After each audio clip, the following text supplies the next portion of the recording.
Now I want to find out from you what you would call the missed opportunities since 2017 happened. One, he had an opportunity to unite Zimbabweans, starting from the party. He was supposed to come in and say, all the Gamma Toxis, all the G40s, everyone else come back to the party. But they always denied the existence of these factions. No.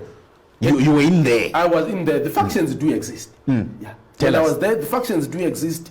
During the Gamma Talks, Vesas Jifukuto, who were there. Yeah. Factions do really exist. What were you between Jifukuto and Gamma Talks? I was a Chifukuto.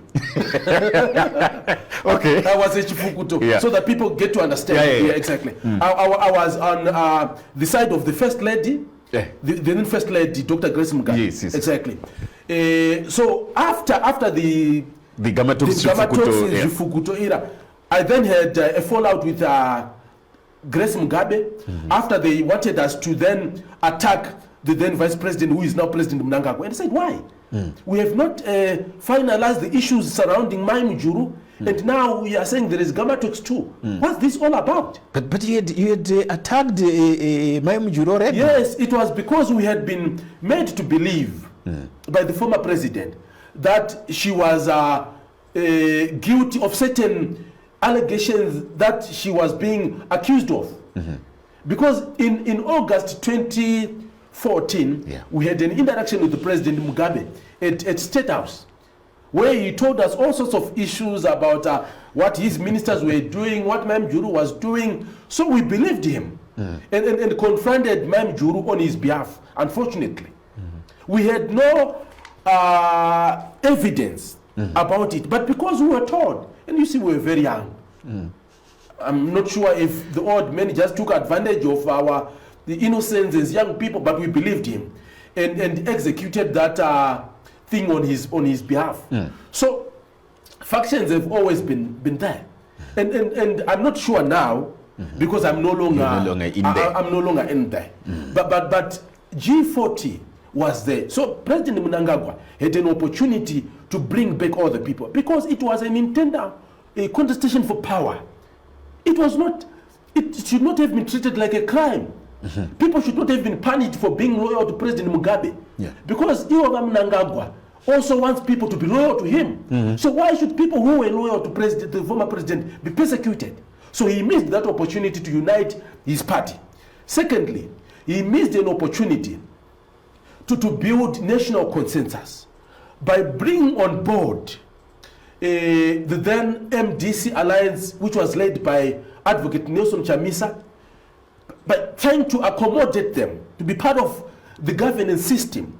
Why I'm saying so? Because in 2018, President Mnangagwa got 2.4 and Advocate Chamisa got 2.1. You cannot have a whole term having 2.1 million people going against you. There is no way you can succeed. So this winner takes all approach, it does not work. So he had an opportunity to bring these guys on board. I talked to him about these issues. I even engaged Advocate Nelson Chamisa. He's a brother. We talk. And I could highlight these issues to him to say, no guys, why can't we find each other and try to find a way forward? He also had an opportunity to deal with corruption.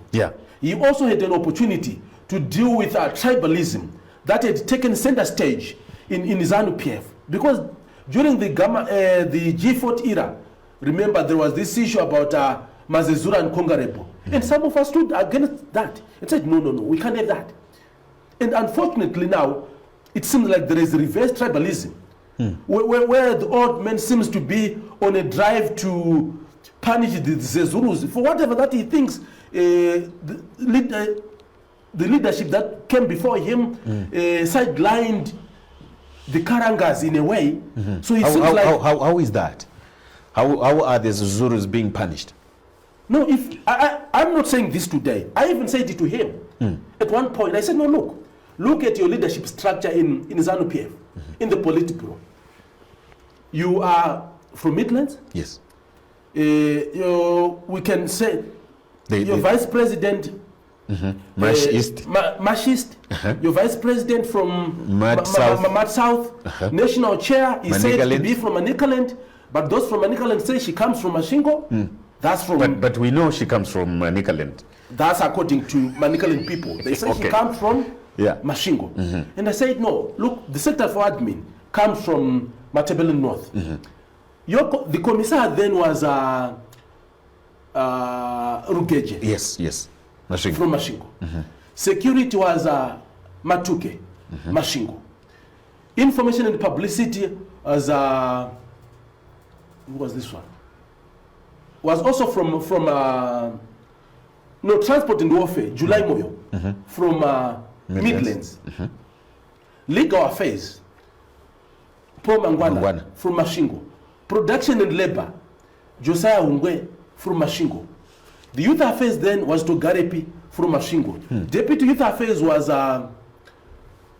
Matutu, yes. From Midlands. We had the likes of SB Moyo in that Politburo. We had the likes of Mzenda in that Politburo. We had the likes of Mnangagwa in external relations from Midlands. So I say to him, why are you doing this? Why can't there be provincial and regional balance in your leadership? You cannot punish us for what President Mugabe did because we're not part of his decision-making body, and you were there. So they had almost 2 provinces had almost 12 critical positions in the Politburo out of around 25 or so. So the remaining 8 provinces were sharing the remaining 10 or 12 positions. And they said, no, this is not right. You have to deal with this with these issues. And he said, no, I was not aware of this. I said, no, you have to look at this. So he also missed that opportunity to deal with the tribal indifferences that continue to exist in our country. He also missed an opportunity to empower the generality of the Zimbabweans when he scrapped the Indigenization and Empowerment Act totally, giving exclusive ownership of our resources to foreigners. We have continued to be beggars in our own country. We don't control our minerals. We don't have. So those are some of the opportunities that he also missed as he came in 2017.